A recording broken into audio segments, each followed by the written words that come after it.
Good afternoon, Lydia, and welcome to the first pricing podcast with the Professional Pricing Society. I'm Lisa Fisher, Director of Key Accounts, and today we will feature our very special guest and member of the PPS Board of Advisors, Ms. Lydia DiLiello, founder and principal with Capital Pricing Consultants, LLC. Check Lydia out on her website at www.capitalpricingconsultants.com and follow Lydia on Twitter at Lydia DiLiello. Today's topic of discussion is how to monetize your CPQ investments. Hi, Lydia, and thank you for joining us on our very first pricing podcast. We're happy to have you, and we look forward to your pricing expertise. Lisa, thanks so much to you and PPS. I'm looking forward to spending this time with our PPS members and listeners. It's an exciting topic and one that seems to be becoming hotter and hotter as the days go by. So thanks again for the opportunity.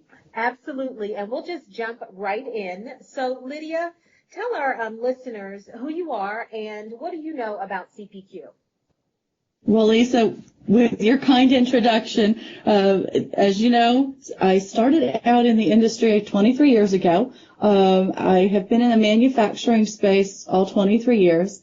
I split my time between two specific industries, automotive as well as customs plastics manufacturing.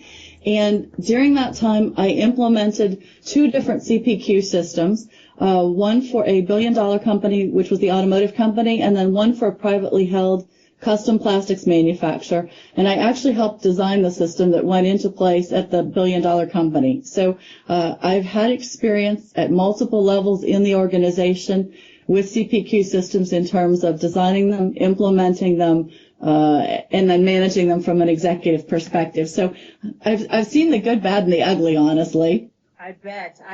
So talk to our listeners, if you would, Lydia, because some may be logging on because they don't know CPQ, or some may know CPQ and are looking to find out a little bit more information. Let's start with the basics. What exactly is CPQ?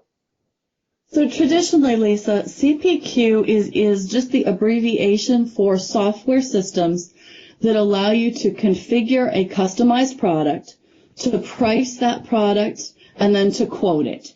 And so it's often called many different names. Configure to quote, quote to cash are some common terms that you'll hear, but essentially it refers to the software itself that allows those three functions of configuring, pricing, and then quoting to take place. Okay, that makes sense. Now, you said you had experience in two different industries. In your experience, and I know that there's some proprietary information, would you say that your experience in either of those industries was more difficult or more challenging? And I guess I'm just trying to get a feel for listeners that are coming from other industries, what they can look forward to when they're looking at these systems. So it's a great question, Lisa, and I would say they were equally challenging, but for very different reasons. In the automotive sector, because we were dealing with multiple billions of dollars, the number of transactions as well as the dollar amounts were huge, and so we had to constantly accommodate processes and systems that could continue to grow and allow for that volume both of dollars as well as transactions. And it also meant that when we were touching functional departments to really decide what was most important to each of those functional departments, because when you're going through a configure, price, and quoting system, you've got to talk to all of your functional departments so that you're sure that the processes flow properly. It meant reaching out farther and farther and globally, in that case, to all of the different functional departments. So in the first one, it was purely size that drove some of the challenges and the globalness of it. In the plastics situation, it was the product itself that drove the complexity. Because the product could be configured a limitless number of ways, creating the software around the configuration piece, and dealing with a very antiquated, I'll call it a pseudo ERP system, which is probably giving it too much credit, but really provided the challenges there. Okay. Just moving on a little further. So how do individuals generate more revenue and profit from their CPQ systems? So, Lisa, I think this is top of the mind for everyone because whenever a CPQ project is released or signed for, the first thing that the executive group is thinking is there's a lot of cash to be made. And they're exactly right. You can make tremendous, tremendous increases in both your revenue and your profitability using CPQ. But to me, the way that you start from that process is in the definition of CPQ itself. Earlier, I referred to the fact that traditionally we call that configure, price, and quote software. Mm-hmm. And I personally have expanded the definition to include the pieces of corporate strategy, business processes and policy setting, mm-hmm. and change management. Because to me, without those three directional areas, the configuration and the pricing and the quoting happens in vacuums. And so you may be very proficient at each of those three systems. But if you don't have a business process that flows from the time you talk to that customer, when sales makes that initial contact, all the way through to the time when that customer says, yes, I'd like to buy it, and you can execute your terms and conditions that management has agreed to, you're producing a product that manufacturing can actually sell, mm-hmm. that you know financially is a viable price point to sell at, that finance has agreed to and sold off or signed off on.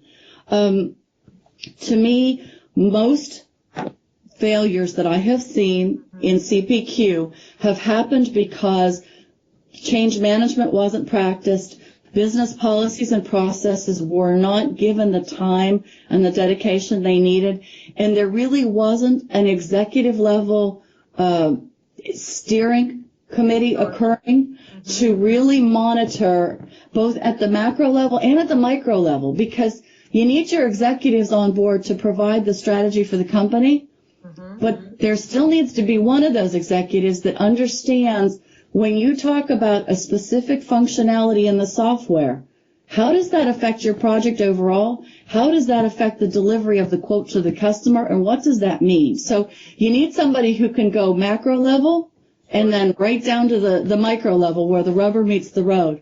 Now, to give you some specifics, Lisa, in terms of how much profit I have seen, it can be very, very transformational. I have personally experienced situations where we gained 12 margin points, not 12%, but 12 margin points between pre-implementation and 6 months post-implementation of a CPQ. So there is tremendous, tremendous money to be made. But that old saying about the devil is in the details is so very true. And it's the place where I think so many pricers and practitioners aren't given the time and the tools they need to really be successful, because they're so focused on just trying to configure the product and define the product, get it approved upon price, and then how do they get it out of the doors with old systems and trying to move an organization to work with brand new systems. Exactly. That leads me to another question, Lydia. You mentioned all the directional areas that need to have buy-in. In your experience, how do you get everybody on the same page? Does it happen at the very, very beginning, and then you do, I guess, meetings to update individuals? Because I know, just in my experience with pricing has a hard time dealing with sales because their agenda is sometimes different. With something so large, and I'm sure the monetary investment is so large, how do you get everyone in all of the different verticals to kind of be on the same page? So, Lisa, that's another really good question, and it's critical to the success of the project. In my experience, what we found to be the most effective in both projects was we had a cross-functional team that we established at the very beginning of the project. And so we had a sales manager, we had a pricing manager, a finance manager. We actually eventually moved the levels of the folks participating from management level all the way up through the VPs, because it became so important. But start at least with your managers in each of your functional areas. So sales, finance, customer service, manufacturing, and that may surprise a lot of people. But I felt very strongly that we had to have manufacturing as part of it, because as we went through that painstaking work of finding those business processes, policies, if we started setting up policies that manufacturing couldn't support, we needed to know long before we got near any kind of a rollout, but really at the discussion, the starting discussion point, that things could not be supported or how we could work around them and transform them. So my strongest suggestion to the listeners is get a cross-functional committee together and definitely get support from one of your executives. It has to be really your executive sponsor. They don't have to run the committee. My suggestion is the practitioner is leading the project, run the committee, but that sponsor be present and hear the input of each of those cross-functional areas. The other thing that we found really critical, Lisa, was to truly respect the voices that we invited to the table. You know, you mentioned sales and pricing don't often see eye to eye, and that can be a real challenge. Sure. And we made it clear from the beginning that if any of those functional departments had a strong opinion about something, we would listen and we would respect that. So when we tried to tell sales, we went from a 4-day turnaround on quotes to a 2-day turnaround on quotes, and sales said to us, look, that's not acceptable. My customer wants this within 24 hours. That was really kind of a hard pill for us to swallow. We didn't want to hear that. We thought we were doing fantastic things. We'd already cut it down by 200%. Sure. But we had to go back to the well and figure out, okay, our VP of sales is telling us we've got to have 24 hours. How do we make this happen?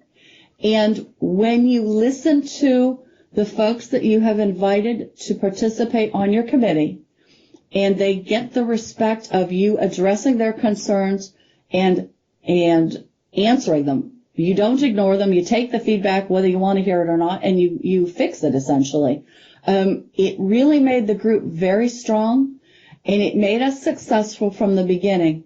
Now, in some cases, in some organizations, you're going to have your executive lead appoint those people to ensure their cooperation. You can certainly say, hey, I'd really like to have John from finance, or I'd really like to have Sue from customer service sit on this team, but your executive may have to move some of that political red tape in order to get those people for you. I see. But once that's been established and the organization knows as a whole this project is moving forward and you allow that team to come together, it's tremendously strong in being very, very effective.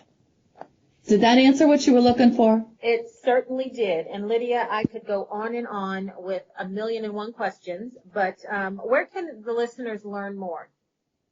So they can certainly learn more at the Professional Pricing Society. The conference is coming up in May. It will be May 3rd through the 6th. I'll be presenting a 1-day workshop on CPQ and how to optimize revenue and profitability. And we'll go through in really significant detail some of the things that you and I have mentioned today. We'll talk about ways that they can protect their careers as they go forward and implement CPQ systems, because it's always a politically charged event. We'll go through specifics of how to increase that revenue and profit in each step of the process, and then how they can actually calculate some paybacks. They can also find out more at my website, capitalpricingconsultants.com.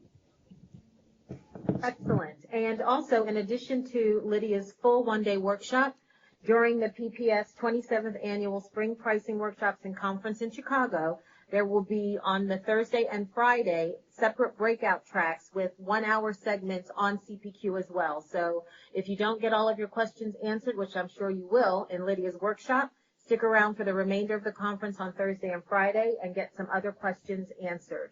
Also, get social with PPS and subscribe to our blog, thepricingauthority.com, and follow us on Twitter and Periscope, where there's always updates on what's going on in pricing and with PPS at Pricing Society. Stay tuned for more monthly pricing podcasts with other industry experts, and join us to share and to listen to their best practices and how they've become successful. Lydia, thank you again for your contribution, and we will see you in Chicago. Thanks so much, Lisa. I'm looking forward to it, and I hope all the listeners will join us there.